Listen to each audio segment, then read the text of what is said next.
बिस्मिल्लाहिर्रहमानिर्रहीम, अस्सलाम वालेकुम। मैं हूं आपका होस्ट चौधरी इरफान ज़हीर और आपको स्पोर्ट्स क्लब में वेलकम कहता हूं। नाज़रीन, पाकिस्तानी टीम ने साउथ अफ्रीका से सीरीज़ के बाद दौरा ज़िम्बाब्वे का आगाज़ भी विक्ट्री के साथ कर दिया है। 2-1 से हम T20 सीरीज़ जीत चुके हैं, बट इसमें बहुत ज़्यादा लैप्सेस, बहुत ज़्यादा लूप होल नज़र आए टीम के अंदर। उसके अलावा PSL ड्राफ्ट भी कंप्लीट हो चुका है, कुछ न्यू प्लेयर्स की इंडक्शन हो चुकी है। इन सब पे बात करने के लिए आज हमारे साथ बड़े स्पेशल गेस्ट हैं। इनकी एक असर रिकग्निशन जो है वो तो कमेंट्री है, और उसके साथ वो मल्टी डायमेंशनल पर्सनैलिटी और बहुत कुछ करते हैं। जी, आज इन हमारे साथ मौजूद है सिकंदर भाई। अस्सलाम वालेकुम सिकंदर भाई। जी वालेकुम सलाम इरफान, कैसे हैं? बहुत शुक्रिया, आप बहुत ज़्यादा बिजी हैं, हमें पता है कि आप जिम्बाब्वे की सीरीज़ को भी कवर कर रहे हैं, काफ़ी पूरा हेक्टिक डे गुजर रहा है आपका, but thank you so much, आपने हमें टाइम दिया। नहीं नहीं, बिल्कुल बिजी नहीं है। मैच के बाद तो बबल में होते हैं, बंद होते हैं, तो नहीं, वो जब एट आते हैं आर तो पता आपका चलता है। कंटिन्यूसली कमेंट्री वगैरह वो सारी चीज़ों में वी ऑल एडमिट के वो बड़ा हेक्टिक हो जाता है। चलिए, एनी हाउ स्टार्ट करते हैं। मैं क्रिकेट से बात करने से पहले कुछ आपके हवाले से भी बात करना चाहेंगे, क्योंकि हम लोग सब आपको एज ए कमेंटेटर तो जानते हैं, आम पब्लिक जनरली नॉर्मली इतना आपके हवाले से जानती नहीं है। थोड़ा अपने हवाले से तो बताइए कि कराची में पैदा हुए, फिर आप इंग्लैंड भी गए, आप यूए के अंदर भी काफ़ी टाइम स्पेंड किया, और कमेंट्री की तरफ कैसे आए, ये सारा अपने हवाले से शेयर कीजिएगा। मैं कराची में पैदा हुआ हूँ, बिल्कुल। और मेरी सारी स्कूलिंग भी कराची में ही हुई है। मेरे वालिद साहब और वालदा दोनों रेडियो पाकिस्तान का एक हिस्सा रहे हैं। काफी अच्छा। टाइम बचपन से देखा है उनको, आना जाना लगा रहता था रेडियो पाकिस्तान। मोहम्मद नकी मेरे वालिद का नाम था। स्पोर्ट्स राउंड अप एक शो हुआ करता था, बड़ा मशहूर हुआ था, जो कि लेट नाइट गालिबन आता था, और आलमी स्पोर्ट्स राउंड अप के नाम से। तो स्पोर्ट्स से तो लगाव था ही, किसको नहीं होता पाकिस्तान में। लेकिन ब्रॉडकास्ट में आने का कभी कोई ऐसा प्लान था नहीं। अच्छा। वो समझ लीजिए बाय डिफॉल्ट हो गया था। स्कूल के दिनों में एक रेडियो का मॉर्निंग शो करना शुरू कर दिया था, जो कि उस जमाने में FM 100 लॉन्च हुआ था, काफी पहले की बात है। तो वहां से कुछ सिलसिला शुरू हुआ, लेकिन उसका ताल्लुक स्पोर्ट्स से नहीं था, वो of course music related show था। फिर स्पोर्ट्स में कमेंट्री शुरू कर दी थी। तकरीबन मुझे अगर वेगली याद पड़ता है तो मुझे एग्जैक्टली तो नहीं मालूम कौन सा टूर्नामेंट था, लेकिन पाकिस्तान इंडिया का मैच हो रहा था। एजाज अहमद ने शायद 100 कुछ बनाए थे। ये लाहौर में मुझे प्रॉब्ली। कमेंट्री याद है काफी। जी हाँ। पहला जो वैसे याद है, 99 वर्ल्ड कप किया था प्रॉपरली, जिसमें हमारे साथ चिश्ती मुजाहिद थे, हारून रशीद थे, सैयद किरमानी थे। तो वहां से फिर सिलसिला चला और रेडियो कमेंट्री से स्टार्ट हुआ। फिर टेलीविजन के लिए 10 स्पोर्ट्स से स्टार्ट हुआ, फिर स्टार के लिए भी किया, काफी जगहों पे किया। फिर IPL के 2 सीजन करने को मिले। विंबलडन भी किया है, Formula 1 भी किया है, वर्ल्ड कप फुटबॉल भी किया है रेडियो के लिए। बट क्रिकेट पे फोकस रहा है। बिल्कुल ठीक है। तो ये वैसे फैमिली की वजह से ये था इन्फ्लुएंस आपका कमेंट्री की तरफ आने से, ये अपना पैशन था आपका? दोनों ही नहीं थे। ना ही मेरा कोई ऐसा, मैंने कहा ना कि बाय डिफॉल्ट हो गया। लेकिन आप कह सकते हैं कि ब्रॉडकास्टिंग को देखा बड़े करीब से था वालिद साहब की वजह से। और लेकिन ऐसा कभी नहीं था कि बनना ये है या ब्रॉडकास्टिंग में जाना है। लेकिन ऑब्वियसली लाइमलाइट होता है, थोड़ा आपको शौक होता है, तो आहिस्ता आहिस्ता देख देख के कुछ आइडिया होने लगता है। लोग आपको थोड़ा सा देते हैं, क्या कहते हैं उसको, कॉन्फिडेंस देते हैं, करना चाहिए। कुछ लोगों ने कहा आवाज अच्छी है तो रेडियो करो। फिर वो एक तरह से साइड में चल रहा था। कभी ऐसा नहीं सोचा कि ये पूरा पूरा प्रोफेशन होगा। आज भी पूरी तरह ये मेरा फ्रंट लाइन प्रोफेशन नहीं है।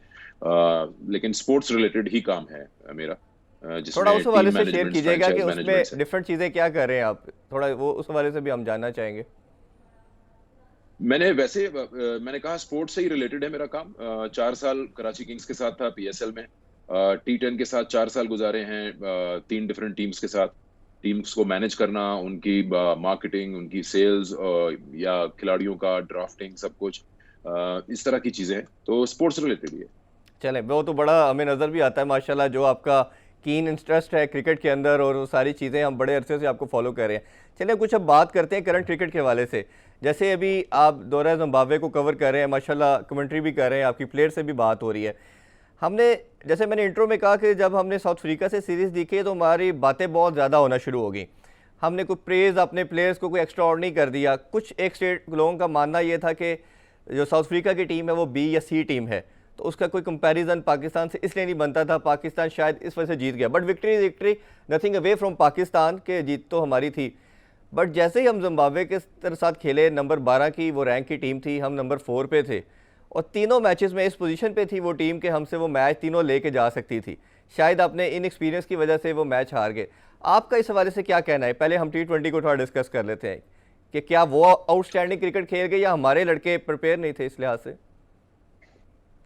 नहीं, उन्होंने अच्छी क्रिकेट खेली। देखें, जिनको आप सो कॉल्ड वीकर साइड्स कहते हैं, उनके लिए छोटा फॉर्मेट ज्यादा इजी होता है कम्पीट करने के लिए, और उसमें वो ज्यादा परफॉर्मेंसेस दे पाते हैं, क्योंकि T20 जैसे फॉर्मेट में होता ये है कि आपको एक दो प्लेयर ऐसे चाहिए जो कोई शानदार परफॉर्मेंस दे दे, तो मैच आपके हाथ से निकल सकता है। कोई एक खराब ओवर, कोई एक अच्छे 2 ओवर बैटिंग में मैच हाथ से स्लिप हो जाता है। दूसरी चीज बड़ी इंपॉर्टेंट ये है कि जिम्बाब्वे में कंडीशंस थोड़ी सी टफ रही। पाकिस्तान बैट्समैन को बहुत डिफरेंट कंडीशंस मिली जो कि साउथ अफ्रीका में उनके पास थी। तो यहाँ आने के बाद उनको थोड़ा सा एडजस्ट करने में टाइम लगा। वो जरा बड़े शॉट्स के लिए जा रहे थे, हार्ड एट द बॉल जा रहे थे। फिर उनको जाके थोड़ा सा आइडिया हुआ कि यहाँ थोड़ा सा ठहर के खेलना पड़ेगा, रन आ जाएंगे। ये मैं बैटिंग की बात कर रहा हूँ। तो जिससे आपने देखा होगा कि इतने हाई स्कोरिंग मैचेस भी नहीं हुए, 119 भी चेज नहीं हो पाया। सामने वाली टीम जो जीती उसने भी 118 ही बनाए। तो हालांकि ग्राउंड्स भी काफी बड़े थे, लेकिन फिर भी हम यूजुअली एक्सपेक्ट करते हैं कि 140-50 का स्कोर तो होना चाहिए, तो स्कोर ठीक भी बात। इतने नहीं हो रहे थे। जहां तक बात साउथ अफ्रीका की है, उस सीरीज में मैं तो नहीं था, लेकिन देखें, अगर किसी टीम के 7 या 8 प्लेयर नहीं खेल रहे उनके, तो ये आपकी टीम का कसूर तो नहीं हम्म। है। ना आपने कहा था उनसे कि हल्की टीम खिलाओ, और हल्की टीम कुछ नहीं होती। कंडीशंस तो वही थी। साउथ अफ्रीका की विकेट पे बाउंस होता है, अगर आपकी हम्म। टीम को तकलीफ है बाउंस है, तो फिर वो तो कोई भी देगा आपको। तो हम्म। पाकिस्तान ने ओवरऑल वो खेला जो उनको सामने रख के दिया गया, चाहे वो आप उसको जिम्बाब्वे की वीक टीम कहें या कहीं और की तगड़ी टीम कहें। अच्छा, उसमें तो पाकिस्तान ने रिकवर कर लिया, साउथ और अफ्रीका के थर्ड हवाले मैच से में मैं ये आपको जानना नजर आया कि चाहूँगा वन साइडेड हो गया। कि साउथ अफ्रीकन बोर्ड ने अपने कुछ प्लेयर को ओबियसली आईपीएल के लिए रिलीज़ कर दिया 2 ODIs के बाद। आप इस डिसीजन को कैसे देखते हैं, क्योंकि इंटरनेशनल ट्रीटी साइन है आईसीसी की तमाम कंट्रीज़ के साथ, तमाम बोर्ड्स के साथ, कि अगर आपकी नेशनल ड्यूटी अवेलेबल है तो आप किसी भी लीग क्रिकेट के लिए इस तरह अपने प्लेयर को रिलीज़ नहीं कर सकते। तो आप इस डिसीजन को कैसे देखते हैं? क्या ये जिस तरह वेस्ट इंडीज़ के साथ हमने देखा इन पास्ट के उनकी टीम का डिक्लाइन शुरू हो गया, जब प्लेयर्स अपनी नेशनल ड्यूटी को कम उन्होंने इंपॉर्टेंस दी, ज़्यादा प्रायोरिटी उसने पैसों की खातिर लीग क्रिकेट को दी, तो ये इस सारे सिनेरियो को कैसे देखते हैं आप? देखिए, ये इंडिविजुअल बोर्ड्स का फैसला है। अगर जैसे हर बोर्ड कोई ना कोई फैसला करता है कि अपने प्लेयर्स को साल की 2 या 3 लीग्स खेलने की इजाजत देगा। अब वो ये उनको देखना पड़ेगा कि उनके पास जो टूरिंग साइड आई हुई है या जहां कहीं जा रहे हैं, वो सामने वाली टीम कितनी तगड़ी है और किस तरह का स्क्वाड लेके जाना चाहते हैं। साउथ अफ्रीका ने अलाउ किया उनको, उनके पास एक दूसरा फॉर्मूला भी है कि जी वर्ल्ड कप इंडिया में होने वाला है T20 का, तो ये उसके लिए एक अच्छा प्रैक्टिस सेशन हो हम्म। जाएगा। रिजल्ट शायद वो एक्सपेक्ट नहीं कर रहे थे ऐसे कि वो दोनों फॉर्मेट्स की सीरीज हार जाएंगे। इससे ये जरूर जाहिर होता है कि साउथ अफ्रीका की बेंच स्ट्रेंथ इतनी नहीं है। ये उनका एक टेस्ट हो गया उनके लिए। Usually south Africa, Australia, New Zealand जैसी साइड्स हैं, इनकी बेंच स्ट्रेंथ बड़ी स्ट्रांग होती है। उनकी जो सेकंड स्ट्रिंग साइड है वो भी काफी फाइट देती है, तो ये नहीं हो पाया। हाँ, ये है कि नेशनल ड्यूटी पहले आनी चाहिए। अब आप कौन से प्लेयर को कहाँ इजाजत देते हैं, वो फिर आप पे है एज अ बोर्ड। इन्होंने एक साथ अगर 7-8 प्लेयर भेज दिए, तो उसका फिर उन्होंने खमियाजा भी भुगत लिया। अच्छा, इसी कॉन्टेक्स्ट में मैं बात आईपीएल की हम कर रहे हैं। आईपीएल चल रहा है, बट कोविड कोविड के सिनेरियो के लिहाज से हम कुछ डिस्कस करें तो जैसे आपने देखा कि हमारा लैप्सेस काफ़ी पीएसएल के हवाले से हुए, हमें पीएसएल पोस्टपोन करनी पड़ी। इस पर मैं आपसे ज़्यादा भी बात करना चाहूँगा, बट ये आईपीएल को आप कैसे देखते हैं? सबका मानना ये है कि एक इंटायर डिफरेंट वर्ल्ड के अंदर जाके एक सीरीज़ होती है जो बायोस्फीयर बबल जिसे हम बोलते हैं। क्या आपके ख्याल में इस सारे कंडीशन के अंदर, जैसे 3 ऑस्ट्रेलियन प्लेयर छोड़ के चले गए, अश्विन को ने अपने आप को विदड्रॉ कर लिया आईपीएल से, तो आप क्या समझते हैं जो अभी भारत की कंडीशन चल रही है, जो उनके एक ड्रास्टिक किस्म का इम्पैक्ट आ गया कोविड का उनके कंट्री में, इसे कंटिन्यू करना चाहिए? ये एक अच्छा मैसेज है स्पोर्ट्स के लिहाज से, या अभी ह्यूमन लाइफ जो है वो सबसे ज़्यादा इंपॉर्टेंट है तो उसको रोक देना चाहिए? देखिए, ह्यूमन लाइफ तो सबसे ज्यादा इंपॉर्टेंट है, इसमें तो कोई दो राय नहीं है। लेकिन जो बबल लाइफ होती है बड़ी डिफरेंट होती है। हम एक बबल में बैठे हुए हैं। इससे पहले अफगानिस्तान जो जिम्बाब्वे की सीरीज अबू धाबी में हुई, उसमें एक बबल में थे। वो एक ऐसे हैं कि आप एक्चुअली बिल्कुल भी किसी से नहीं मिल पाते, बाहर के तो ठीक। आप टोटली बंद ही होते हैं, चांसेस कम होते हैं। अब कोविड तो खैर कहीं भी आ सकता है। डिफरेंट पॉइंट ऑफ व्यू है। मैं आपको रियली बताऊं इरफान, कुछ का कहना ये है कि इस सारे माहौल में क्रिकेट देखने को मिल रहा है, तो उसको भी आप क्यों बंद कर दें। जी। लेकिन जहां तक प्लेयर्स की सेफ्टी का सवाल है, प्लेयर्स के ऊपर किसी ने कोई डंडे का जोर नहीं रखा। कोई भी प्लेयर अगर छोड़ के जाना चाहता है, तो उसको इस चीज के लिए रिप्रिमांड नहीं किया जाएगा, हम्म। वो जा सकता है।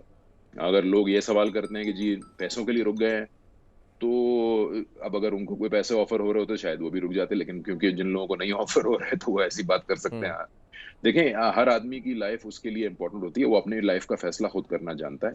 अगर वो खेलना चाहता है तो वो खेले। हाँ, ऑब्वियसली ये लोग प्रोफेशनल हैं। अगर वो खुद देखेंगे कि कहीं बायो सिक्योर बबल में कोई लीक है या कोई ऐसी चीजें हैं, तो फिर वो खुद ऑप्ट कर लेंगे कि हमें वापस जाना है, या कहीं कहीं फैमिली का प्रेशर होता है। हम्म। आई थिंक ये दो चीजों को मिलाना नहीं चाहिए। देखिए, अगर कोविड के एक्सट्रीम मामलात में आप मूवी देख सकते हैं, फिल्म देख सकते हैं, आप कहेंगे घर बैठ के देख रहा हूँ, मैं सेफ्टी में हूँ, लेकिन एंटरटेनमेंट की मैं बात कर रहा हूँ, तो हम्म। आप फिर मैच भी देख लेंगे।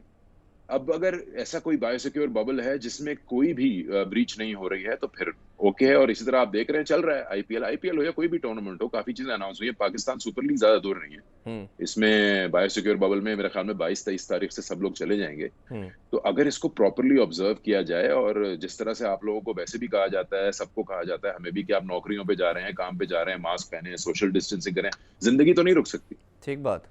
इंडिया की सिचुएशन, ग्राउंड रियलिटी इंडिया जानता है, ये तो हम सिर्फ टीवी पे देख रहे हैं। उनके कुछ शहर यस बहुत ज्यादा इफेक्ट हुए हैं, तो हम्म। आप उन शहरों में शायद मैचेस ना कराएं, चेंज करा दें। अभी आज सुनने को पता चला है कि बीसीसीआई इस चीज को सोच रहा है कि अगर हालात गॉड फॉरबिड ज्यादा खराब होते हाँ, गए, तो तो यूएई फिर में। वर्ल्ड कप को मूव करना पड़ेगा UAE. Ji.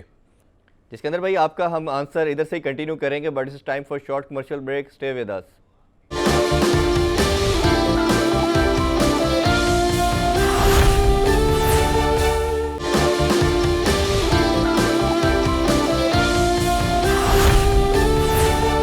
Welcome back after the break. अच्छा, मैं इसी कॉन्टेक्स्ट में मैंने आगे बात करनी थी, लेकिन चलें अभी कर लेते हैं कि पीएसएल भी होने जा रहा है। अब पीएसएल के जी हवाले से दो चीज़ें हैं। एक तो पहले जो लैप्सेस हुए, आप भी उधर थे, कवरेज कर रहे थे, क्या जी आप समझते हैं कि जो पीसीबी ने, उसकी क्या रिस्पॉन्सिबिलिटी, ऑनर्स तो ऑब्वियसली पीसीबी का आता है, एक ब्लेम गेम शुरू होगी फ्रेंचाइज और पीसीबी के दरमियान, वो कितनी बुरा इम्पैक्ट डालती है, क्योंकि मेन स्टेक होल्डर तो यही 4-6 फ्रेंचाइज थी और सबसे बड़ा स्टेक होल्डर इटसेल्फ पीसीबी था। तो रिस्पॉन्सिबिलिटी कोई जी लेने को तैयार नहीं था। अभी एक वाइट पेपर भी उन्होंने कहा है कि वो कमेटी ने दे दी है वो चेयरमैन साहब को, अभी देखें वो क्या बताते हैं, क्या लैप्सेस हुए। अभी बाबर हामिद जो उनके डायरेक्टर थे वो चेंज किए जा रहा है, अब सुना है कि किसी और को इसमें नाम अनाउंस करेंगे, पीसीबी करता है। तो एक तो जो प्रीवियस हुआ उस सारे सिनेरियो को कैसे देखते हैं, वो कितना वीक बायोस्फीयर बबल था, और अब जो होने जा रहा है, अब इंग्लैंड की कंपनी एज यू नो कि वो इसको टेक कर करेगी सारे बबल को, और आप इस करंट सिनेरियो के अंदर समझते हैं कि इट्स वाइज डिसीजन, ये सबसे बेस्ट अपॉर्चुनिटी है पूरे सिनेरियो को देखते हुए, पूरे साल की जो आगे क्रिकेट होनी है, this is the ideal time for cricket as well, कि हमें कर देना चाहिए अब। देखें, अगर आप देखा देखी करना चाहते हैं, तो फिर आप आईपीएल से ले लीजिए एक एग्जांपल, कि अगर वो हो सकता है तो ये भी हो सकता है। ठीक है। और अगर इंटरनेशनल सीरीज हो सकती हैं, तो फिर पीएसएल भी हो सकता है। पीएसएल में क्यों ऐसा कोई डिफरेंट, कोई हम खराबी निकालें। जहां तक बात आपकी है कि बायोसिक्योर बबल की ब्रीच का, देखें, हम में से कोई भी बच्चा तो है नहीं, हम किंडरगार्टन के नहीं, मैं बबल में हूँ इस वक्त। मैं अपने होटल का रूम का दरवाजा खोल के बाहर निकल जाऊं, तो कोई पुलिस वाले तो खड़े नहीं मुझे रोकने के लिए। ठीक है। लेकिन ये जिम्मेदारी मुझ पे आयद होती है कि मैं एक ग्रोन अप की तरह बिहेव करूं, और मुझे पता होना चाहिए कि इसके नुकसान सिर्फ मुझे नहीं, मेरे बाकी टीम मेंबर्स को भी हो जी। सकते हैं। तो कहीं ना कहीं आपके ऊपर भी ये जिम्मेदारी आती है कि आप इंडिविजुअली ऑब्जर्व करें। जब हर आदमी अपनी देखभाल खुद करेगा, तो ऑटोमेटिकली बबल कभी भी खराब नहीं होगा। लेकिन जब आप निकलेंगे ही बेवकूफी करने के लिए, तो फिर आप, एक आदमी निकलेगा तो फिर सारे जो हैं खतरे में आ जाएंगे। तो पहली बात तो यह है कि कोई भी बबल कहीं भी इंप्लीमेंट करने की कोशिश की जाए, आपको एज एन इंडिविजुअल उसको ऑब्जर्व करना है, और जो भी नॉर्म्स दिए जाते हैं उनको फॉलो करना है। लेकिन सिकंदर भाई, तो मैं कहीं थोड़ा भी आपको कोई रोकना खराबी नहीं चाहूँगा, आएगी। जो बबल था हमारा, उसमें शादियाँ भी उसी होटल में हो रही थी, कटिंग भी हो रही थी, एक फ्रेंचाइज का शूट भी हुआ, बाहर से टेक अवे खाने भी उनके पास आते रहे, तो उनको जो ब्रांड एम्बेसडर एक्टर्स इंडक्ट किए गए थे वो भी उनसे मुलाकात करते रहे, एक फ्रेंचाइज ओनर लेके भी बाहर जाते रहे, तो ये तो मैं आपको बहुत ज़्यादा बताता लैप्सेस थे। मैं आपको दो एग्जांपल्स दे देता हूँ बायोसिक्योर बबल के, एक अबू धाबी का और एक यहाँ जिम्बाब्वे का। यहाँ होटल को बंद नहीं किया गया है, यहाँ पे नॉर्मल लोग भी आते हैं, लेकिन सर्टेन ब्लॉक्स एलोकेट कर दिए गए हैं। हमारी एंट्रेंस और एग्जिट अलग पॉइंट्स हैं। हमारे जो लोग हमें सर्व कर रहे हैं, रूम सर्विस, जो आपकी हाउस कीपिंग है, वो अलग लोग हैं जो कि इस होटल में ही ठहरे हुए हैं। यहाँ आप समझ लीजिए कि ब्लॉक्स एलोकेट हो गए हैं। पाकिस्तान टीम भी यहाँ है, जिम्बाब्वे टीम भी यहाँ है, इसी तरह अबू धाबी में भी जिम्बाब्वे टीम वहां थी, अफगानिस्तान टीम वहां थी। तो कहीं कोई ऐसा प्रॉब्लम या ब्रीच नहीं हुआ, तो उसके लिए उनको होटल बंद नहीं करना पड़ा कि यहाँ पे और कोई नहीं आएगा, लोग अपना बिजनेस कंटिन्यू करते हैं। ठीक है, अगर पाकिस्तान के डायनामिक्स में ऐसा कुछ है, और of course Pakistan Super league एक बड़ी लीग है, तो आप सारे ब्रॉडकास्टर्स, सारी टीमों को एक ही जगह डाल दो, तो फिर आपको आई थिंक वो पूरा होटल एलोकेट किया जा सकता है, जो कि गालिबन किया जा रहा है जी। हाँ, उस वक्त सिर्फ ये था कि आपको फिर जब देखें, आप ऐसे ही कुछ नहीं कर सकते कि ना 3 में ना 13 में। ऐसा नहीं हो सकता कि आप लड़कों को छुपा के रखें और उनके बैग्स ऐसी लॉबी में रखें, तो फिर ऑब्वियसली प्रॉब्लम्स आती हैं, ये प्रॉब्लम्स आएंगी। देखिए सब एक लर्निंग एक्सपीरियंस में है, ये मेरा पर्सनल व्यू है। जी। किसी ने प्रिपेयर नहीं किया हुआ था पेंडेमिक के लिए, सब लोग पहली बार कर रहे थे। जिम्बाब्वे पहली बार एक इंटरनेशनल सीरीज कर रहा है पेंडेमिक की शुरू होने के बाद। तो पहले 2 दिन हमें भी फील हुआ कि थोड़ा सा पैनिक था, ढूंढ रहे थे हर चीज पक्की हो, अच्छी हो, और सब कुछ अच्छी हो गई। हम्म। पाकिस्तान सुपर लीग ने कुछ चीजें जरूर सीखी। देखें, बिल्कुल भी हमें डिनाई नहीं करना चाहिए, क्योंकि अगर हम डिनाई करेंगे तो डिनायल में कभी भी अपने आप को करेक्ट नहीं कर पाएंगे। ठीक गलतियां है। हुई हैं, बिल्कुल हुई हैं, and I am very sure कि वो सारे एरियाज को कवर करके पाकिस्तान क्रिकेट बोर्ड और पाकिस्तान सुपर लीग, सारे फ्रेंचाइजेस, हम आप जो वहां होंगे, इसको प्रॉपरली ऑब्जर्व करेंगे, ताकि ना सिर्फ सेफ्टी रहे बल्कि नाम भी खराब ना हो। जी जी बिल्कुल, सबसे बड़ी चीज़ ये कि हमारी सबसे बड़ी कमोडिटी है। अच्छा, अब वो कुछ प्लेयर्स के हवाले से बात कर लेते हैं। काफ़ी बड़े जी। नाम हमारे पास थे, पहले थे पीएसएल के अंदर, अब वो शायद नहीं आ रहे। अब जो कल अनाउंस किया गया 2 दिन पहले, अब कुछ नए रिप्लेसमेंट में डिफरेंट नाम सामने आ रहे हैं। तो आप क्या समझते हैं कि ये जी। टीम्स के कम्बिनेशन के अंदर या जो बड़े नाम ना होने की वजह से ये डेंट करेगा पीएसएल को, या यही चलेगा, इससे कोई फर्क नहीं पड़ता ज़्यादा? देखें, प्लेयर्स तो आते जाते रहेंगे और उनकी अवेलेबिलिटी भी, मैंने कहा ना कि ये थोड़ी सी अनचार्टेड टेरिटरी है। ये ऐसा सिनारियो है कोविड का कि किसी ने एस्टिमेट नहीं किया हुआ था। ठीक है। अब ऑब्वियसली जब पाकिस्तान सुपर लीग को रोकना पड़ा तो प्लेयर्स अवेलेबिलिटी एक इशू है। हम्म। इंग्लैंड न्यूजीलैंड से खेलेगा, वहां प्लेयर्स बिजी होंगे, प्लेयर्स की अपनी कमिटमेंट्स होंगी, फिर कुछ प्लेयर्स शायद ना आना चाहें, पहले बार जो ब्रीच हुआ उसके बाद उनको ना लगे। हम्म। लेकिन अभी तक तो सभी आ रहे हैं। क्वेटा ग्लैडिएटर्स का मैं जानता हूं तकरीबन सारे ही प्लेयर्स आ रहे हैं। इनफैक्ट उनके पास अब रसल भी ऐड हो गए। जी रसल आ रहे सवाल ये इंपॉर्टेंट है कि जो प्लेयर्स खेल रहे हैं, जैसे फाफ डुप्लेसी हैं, आंड्रे रसल है, ये आईपीएल भी खेल रहे हैं। हैं। तो इस पे क्या रूल रेगुलेशन होगा, क्योंकि अगर इन दोनों की टीमें अच्छा खेल रही हैं, अगर प्लेऑफ्स तक जाती है, फाइनल तक जाती है, तो ये 30 मई तक बिजी होंगे। ठीक है। तो पाकिस्तान सुपर लीग 1 तारीख से शुरू हो रही है, तो फिर ये कैसे ज्वाइन करेंगे? आके 7 दिन क्वारंटीन करेंगे हम्म। या 3 दिन की आइसोलेशन करेंगे? वो एक क्वेश्चन मार्क होगा इनकी अवेलेबिलिटी पे फॉर जी। Pakistan Super League. उसके अलावा तो आई थिंक बाकी तकरीबन मैंने इतनी गौर से तो नहीं देखा रिप्लेसमेंट ड्राफ्ट, लेकिन इतने बड़े बड़े चेंजेस नहीं है हम्म। और प्लेयर्स आते जाते रहेंगे। I think Pakistan most super league likely is इसमें डूइंग ऐसा ही वेल है कि इन जो टर्म्स ऑफ प्लेयर नेम्स। पहले थे उनमें से 80-90% नाम नहीं है, डिफरेंट नाम है। चले उस हवाले से मजीद थोड़ा जी। सा आगे हम डिस्कशन करते हैं कि अब पाकिस्तानी टीम के हवाले से देख लेते हैं। एक नया पंडोरा बॉक्स पहले ओपन हुआ, जो टीम सिलेक्शन की गई। मोहम्मद वसीम की पहली टीम सिलेक्शन हमने देखा कि बड़ा प्रेज़ किया गया, बट जैसे ही उन्होंने साउथ अफ्रीका के अगेंस्ट टीम को सिलेक्ट किया, एक ऐसी डिबेट, एक ऐसा आर्गूमेंट सारे मीडिया के ऊपर, सोशल मीडिया पे ख़ास तौर पे शुरू हुआ, जो कि जब तक पाकिस्तान ने सीरीज़ जीती नहीं साउथ अफ्रीका से, वो ख़त्म होने का नाम नहीं ले रही थी। तो आप ये सिलेक्शन को पहले हम डिस्कस कर लेते हैं, ये पूरी जो सिलेक्शन की गई, क्योंकि उसमें काफ़ी नाम को निगलेक्ट किया गया। सबसे बड़ा नाम जो डिस्कशन में आया इमाद वसीम का आया, उनको क्यों सेलेक्ट नहीं किया गया, जो वाइट बॉल के सबसे बेस्ट इकॉनमी के बॉलर के तौर पे भी थे। फिर उसका नुकसान ये हुआ कि हम T20 के अंदर उनसे अटैक करवाते थे। अब जो प्रॉब्लम नज़र आ रहा है, जो आपसे सेकंड क्वेश्चन मेरा है इसी वाले से है कि हम जो पावर प्ले के अंदर है, हमारे कोई फास्ट बॉलर आउट ही नहीं कर पा रहा न्यू बॉल से। ये हमने सम हाउ प्रॉब्लम ओडीआई के अंदर भी देखा साउथ अफ्रीका के अगेंस्ट, कि हमारे बॉलर न्यू बॉल से आउट नहीं कर पा रहे थे। थर्ड मैच के अंदर आपको याद होगा T20 के अंदर कि टीम पैनिक कर रही थी और साउथ अफ्रीका जो जिम्बाब्वे की टीम थी बड़ा खूबसूरत चेस कर रही थी। उनके प्रॉब्ली 13 ओवर के अंदर 103 रन थे और एक खिलाड़ी आउट था, और सरफराज पीछे से हमें आवाज़ उनकी सुनाई दे रही थी, बॉल को नीचे मारो, बॉल को नीचे मार के मेरे पास थ्रो करो, कि बॉल को पुराना किया जा रहा था। और जैसे ही बॉल थोड़ा पुराना हुआ तो हमारे बॉलर्स ने अच्छा कमबैक किया और पाकिस्तान मैच जीत गया। तो ये क्या डिलेमा नज़र आ रहा है आपको कि हमारे पास न्यू बॉल से कोई बॉलर ऐसा प्रोड्यूस ही नहीं कर पा रहे कि जो आउट कर सके? नहीं, क्यों, शाहीन शाह अफरीदी का बहुत अच्छा रिकॉर्ड रहा है। इनफैक्ट वो अपने पहले स्पेल में लेते हैं विकेट्स। अब मैं आपको वैसे ही बता दूं, देखिए मैच की पहली बॉल थी टेस्ट मैच की, उस पे एज निकला था, अंपायर शायद उसको देख नहीं सके।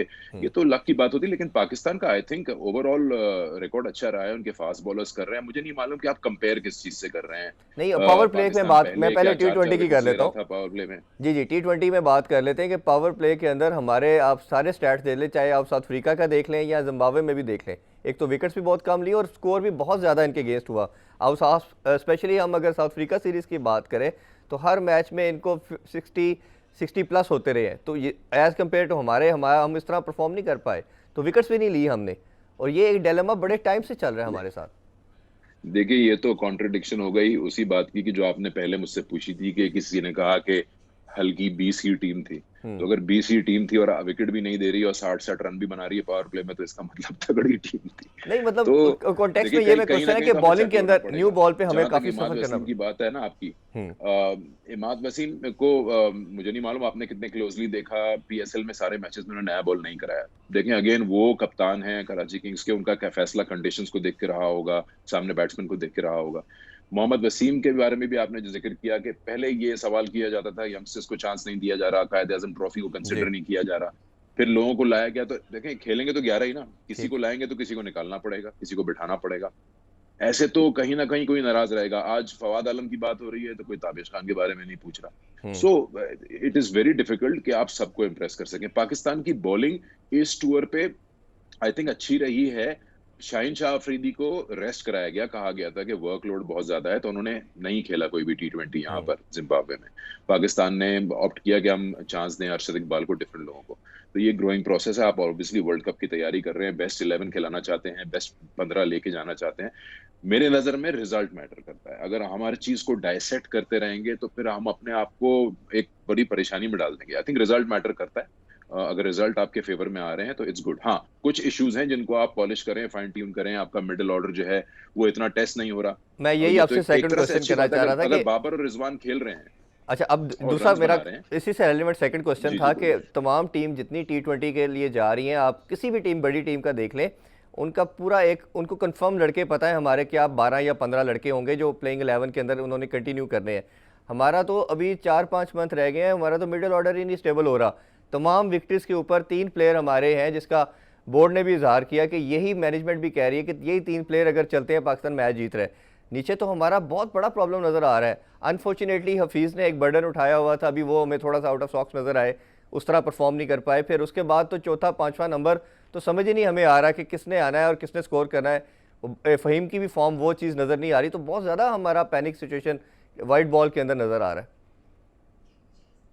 नहीं, पैनिक वर्ड तो मैं नहीं यूज करना चाहूंगा, लेकिन हाँ ये है, देखिए इतना यूटिलाइज भी नहीं हो पाया मिडिल ऑर्डर। बहुत लेट बैटिंग आई है क्योंकि आपके ऊपर के 2-3 बैट्समैन बड़ा अच्छा खेल रहे हैं, और एक अच्छी बात है। जी। पाकिस्तान के पास बिल्कुल टैलेंट है और काफी लोग निकले। आई थिंक पीएसएल भी कंप्लीट हो जाएगा तो उसमें से और फाइनल निकल आएंगे लड़के आपके। मैं टी20 वर्ल्ड कप के फॉर्मेट के लिए बात कर रहा हूँ। जी। आपके पास शर्जील तैयार है, फखर जमान का फॉर्म है, बड़ी बेहतरीन इनिंग्स खेली साउथ अफ्रीका में, बाबर फॉर्म में है।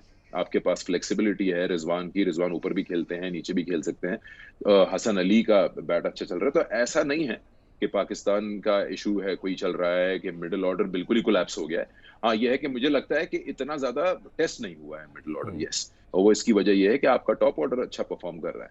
तो पहले हमारी शिकायत थी कि हमें कभी ओपनर ही नहीं मिल पाया आफ्टर सईद अनवर और आमिर सुहेल। अब मिल गए हैं। तो अब ये है कि ऑब्वियसली कहीं ना कहीं आपको लगेगा कि शायद इनफ आउटिंग मिल नहीं रही। कभी कभार ऐसा होता है कि ऊपर के बैट्समैन परफॉर्म कर रहे हैं तो आपके मिडिल ऑर्डर को आखिरी के 5 ओवर या 3 ओवर मिल रहे होते हैं, तो वो जाके फिर कोशिश कर रहे होते हैं कि बड़े शॉट्स लगाएं, उसमें विकेटें जरूर गिरती हैं। जब आपके पास विकेट्स इन हैंड होंगी तो आप ये करना चाहेंगे। बट हाँ, ये तो बाबर आजम ने भी कहा था मेरे साथ टॉस पर कि हाँ थोड़ा सा मिडिल ऑर्डर में टी20 में हमें कंसर्न्स हैं, लेकिन उसको बिल्कुल टैकल कर लेंगे। I think after PSL finishes 20 जून को इंशाल्लाह, तो आपके पास एक शक्ल निकल आएगी अच्छा कि कौन आपके जाएगा और कौन सिकंदर भाई, रहेंगे। आपके ख्याल में जो मिडिल ऑर्डर का प्रॉब्लम आ रहा है, हमारा होता क्या है कि हम किसी सीरीज़ या 2 सीरीज़ में एक प्लेयर को चांस दिया जाता है, जब वो परफॉर्म नहीं करता तो हम साथ ही फिर शफलिंग की तरफ भी आते हैं। तो आपको क्या लगता है कि अगर ये जो अभी करंट लॉट हमारी मिडिल ऑर्डर में है, जैसे आसिफ परफॉर्म नहीं कर रहा, दानिश को ट्राई किया, क्या अब दोबारा ये शोएब मलिक की तरफ देखेंगे? क्योंकि अब नई कंट्रोवर्सी भी स्टार्ट हो रही है, उस पर भी हम थोड़ी बात कर लेते हैं कि शोएब मलिक की बात की कि उनको होना चाहिए। शोएब मलिक की तरफ से ट्वीट भी आ गया जो मिसबा के अगेंस्ट आया, और उन्होंने कहा कि बाबर को खुद अपनी प्लेइंग 11 देखनी चाहिए। अब बाबर ने भी उस पर फिर तरदीद की कि मैं ही सेलेक्ट करता हूँ। इस पर भी हम लहदा बात करते हैं। तो एक पहले मिडिल ऑर्डर की बात कर लेते हैं, तो क्या हमें अब दोबारा शोएब मलिक की तरफ देखना चाहिए जो कि यूएई कंडीशन के अंदर या सब कॉन्टिनेंट की कंडीशन के अंदर भारत में जैसे होना है वर्ल्ड कप, तो बड़ा अच्छा खेलते हैं स्पिन को ख़ास तौर पे, या हमें वो शोएब मकसूद को देखना पड़ेगा अब, जिसको काफ़ी टाइम से डोमेस्टिक में परफॉर्म कर रहा है, स्ट्राइक रेट भी 168 का है उनका। तो क्या समझते हैं, यही लड़के ठीक है या इन दोनों में से या किसी और को ट्राई करना चाहिए? देखिए हॉर्सेस फॉर कोर्सेज होता है। ये कहाँ होगा वर्ल्ड कप ये देखना पड़ेगा। कहाँ खेल रहे हैं, यूएई में खेल रहे हैं आप या आप इंडिया में खेल रहे हैं, इतना बड़ा फर्क तो नहीं है दोनों में। लेकिन यह है कि आप अपना जो फाइनल बनाएंगे स्क्वाड 15 का, वो कंडीशंस को देख के ही बनाएंगे, फॉर्म को देख के भी बनाएंगे। आपने शोएब मलिक की बात की, शोएब मलिक की तरफ वापस देखना पड़ेगा। कभी मुंह तो फेरा नहीं था आई थिंक सिलेक्शन में, बस वो जगह नहीं बनी उनकी टीम में। क्यों नहीं देख सकते? चाहे वो आसिफ अली हो, शोएब मलिक हो, मोहम्मद हफीज हो या शर्जील हो, सारे पाकिस्तान के प्लेयर्स हैं। जी। शोएब मकसूद भी जो परफॉर्म कर रहा है, जो सही बैठेगा कॉम्बिनेशन में, उसको बिल्कुल लेकर जाना चाहिए। और देखें, आप पूरी टीम बैट्समैन से नहीं भर सकते, पूरी टीम बॉलर से नहीं भर सकते। ठीक बात। अगर शोएब मलिक कहते हैं कि वो नंबर 4-5 के प्लेयर हैं और वहां खेलना चाहेंगे, तो फिर ऑब्वियसली वहीं कंसिडर किया जाएगा। हम्म। आप भरते नहीं जाएंगे उनको। तो फिर वो क्वेश्चन दूसरे किस्म के आ जाते हैं ना इरफान। अगर आप बहुत सारे बैट्समैन ले जाएं तो कभी कभार ऐसा होता है कि एक बैट्समैन बेंच पे ही बैठा रहा, मैच ही नहीं मिला उसको, उस पर सवाल उठ जाते हैं। हम्म। सो अगर शोएब मलिक की जगह बनती है और उनकी जरूरत है, तो क्यों नहीं, इसमें कोई शर्म की बात नहीं। आप उनकी सर्विसेज को यूटिलाइज करें, अगर वो अपनी अवेलेबिलिटी देते हैं, क्यों नहीं। अच्छा, दूसरा मेरा इसमें था कि जो एक स्टेट ऑफ माइंड क्रिकेटर्स की तरफ से, ये जहाँ हम भी जो क्रिकेट को फॉलो करते हैं, वो एक उनका मानना ये है कि मिसबा का एक स्टेट ऑफ माइंड बड़ा स्ट्रिक्ट सा है। अगर उसने सोच, जैसे हमने शर्जील की एग्जांपल ले लेते हैं, अगर उन्होंने डिसाइड किया हुआ था कि हमने मोहम्मद वसीम ने शर्जील को सेलेक्ट करके दिया, ये तो उसकी शादाब की इंजरी आ गई और इंजरी की वजह से आपको रिप्लेसमेंट आपने फ़खर को ले लिया। अब शर्जील को किसी T20, उधर भी साउथ अफ्रीका में भी एक मैच मिला, इधर भी एक मैच मिला, प्रेफरेंस जो थी वो हमने देख लिया कि उनको मिल गई फ़खर को। ऑल दो के we not take away any sort of credit from Fakhar के, वो बहुत आउटस्टैंडिंग खेले, ODI में भी T20 में भी बड़ा अच्छा उनका क्लिक नज़र आया, बट एक उनकी जो अप्रोच नज़र आती है वो एक बड़ी स्पेसिफिक हो जाती है, जिसको फिर जैसे मैंने ट्वीट की बात की शोएब मलिक की, कि उन्होंने भी यही बोला कि मिसबा ने सोचे होते हैं लोग, और वो प्लेइंग 11 पे भी डिस्टर्ब करते हैं, और बाबर की जो कैप्टनसी है उस पर भी इफेक्ट आ रहा है उसका। इन दोनों सिनेरियो को कैसे देखते हैं आप, और ख़ास तौर पे बाबर को एज ए ग्रोइंग कैप्टन कैसे देखते हैं, क्योंकि आप उधर मौजूद भी हैं और आपकी बड़ी एक, you have very deep eye on the cricket as well, तो ये दोनों सिनेरियो कैसे देखते हैं आप? नहीं, आप मुझे रिजल्ट्स खुद बता दीजिए ना इरफान। देखें, पाकिस्तान जिम्बाब्वे आया, पाकिस्तान खेल के गया, पाकिस्तान जीता। पाकिस्तान साउथ अफ्रीका के खिलाफ घर पे खेला, जीता। पाकिस्तान साउथ अफ्रीका गया, जीता। पाकिस्तान यहाँ पे T20 जिम्बाब्वे के खिलाफ खेला है, जीता है। तो फिर तो मिसबा की वाह वाह होनी चाहिए। मैं सिर्फ रिजल्ट ओरिएंटेड बात कर रहा हूँ इसमें।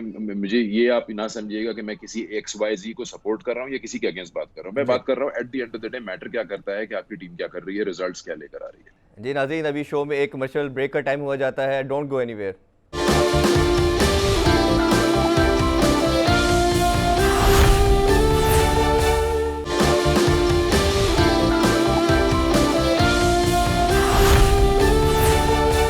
Welcome back in sports club.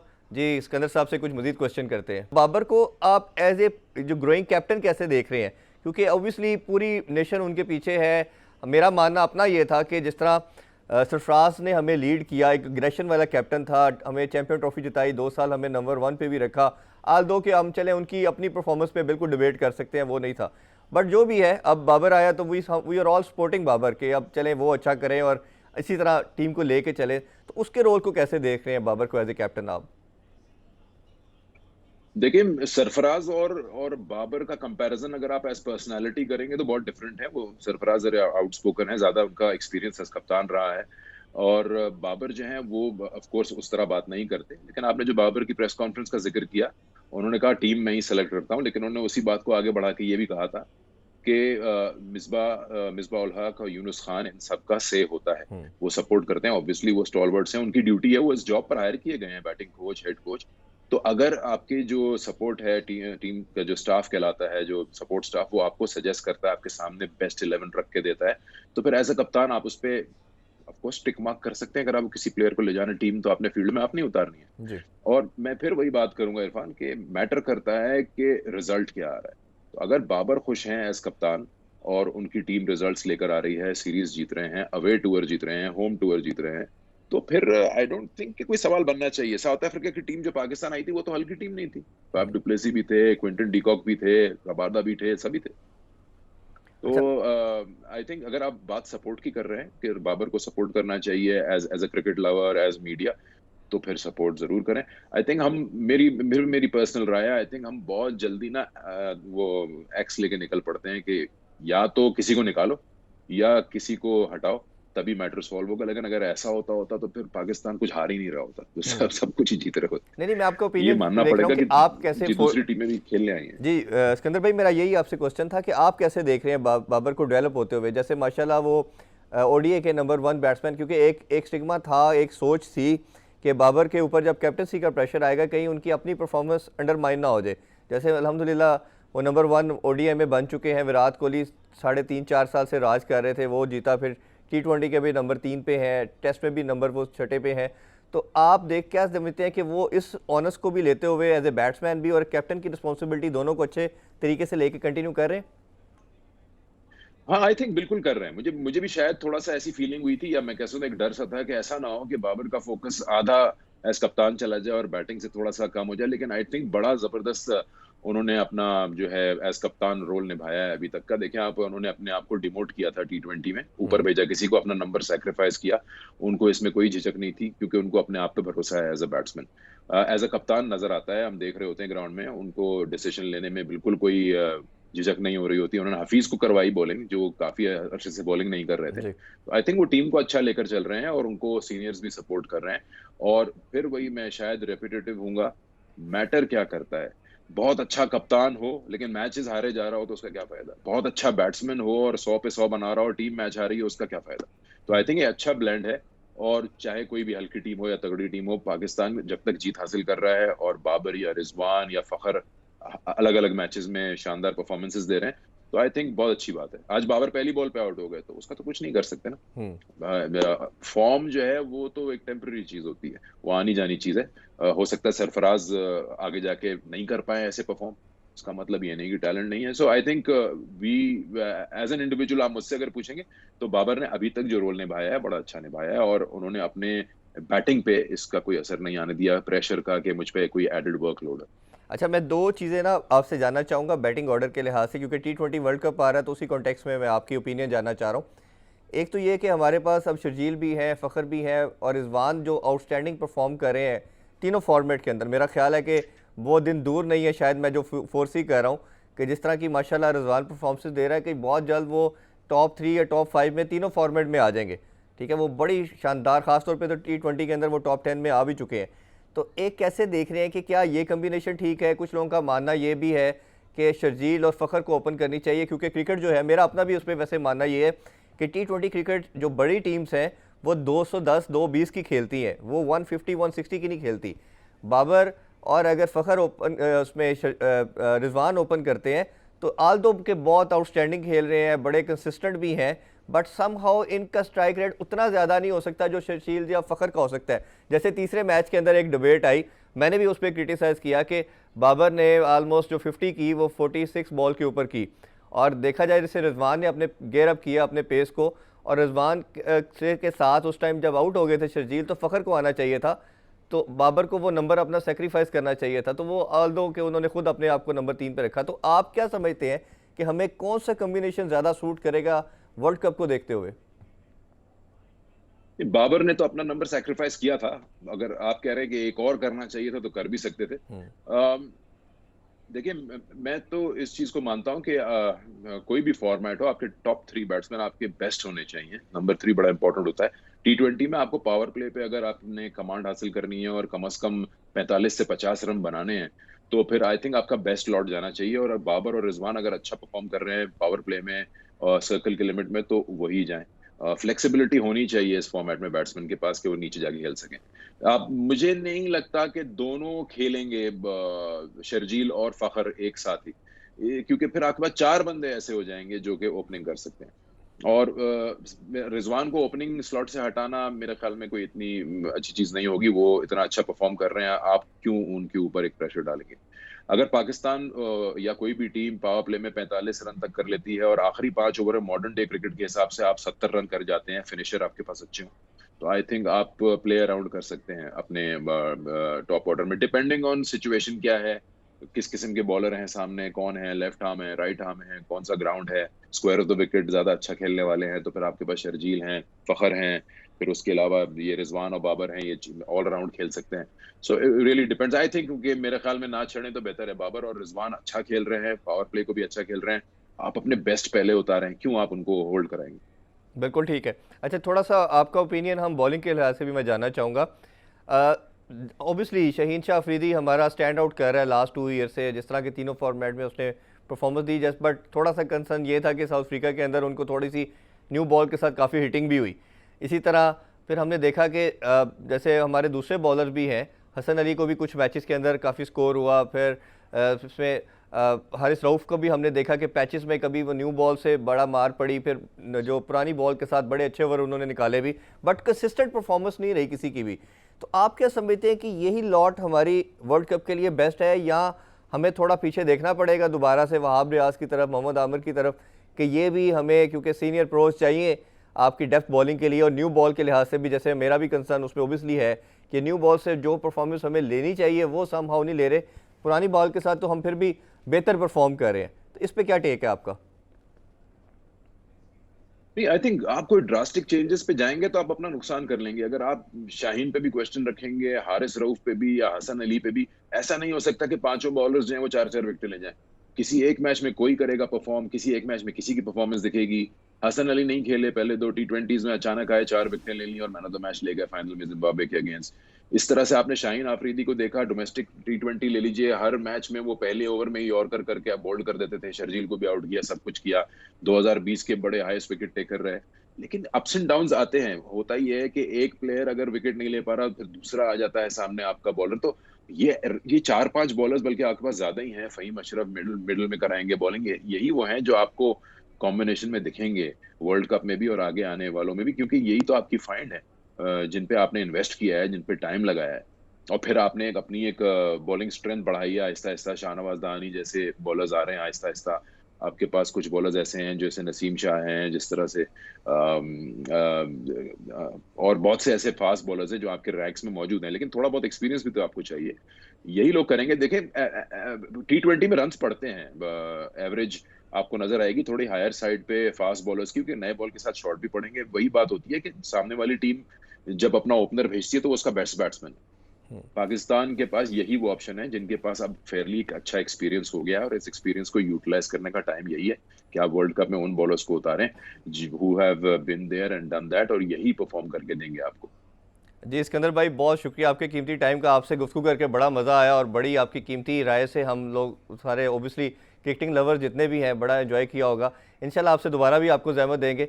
नाज़रीन, आपने सिकंदर बख्श की खूबसूरत गुफ्तगू सुनी। इंशाल्लाह आपसे मुलाकात होगी नेक्स्ट वीक नए गेस्ट के साथ। टेक केयर, अल्लाह हाफिज़।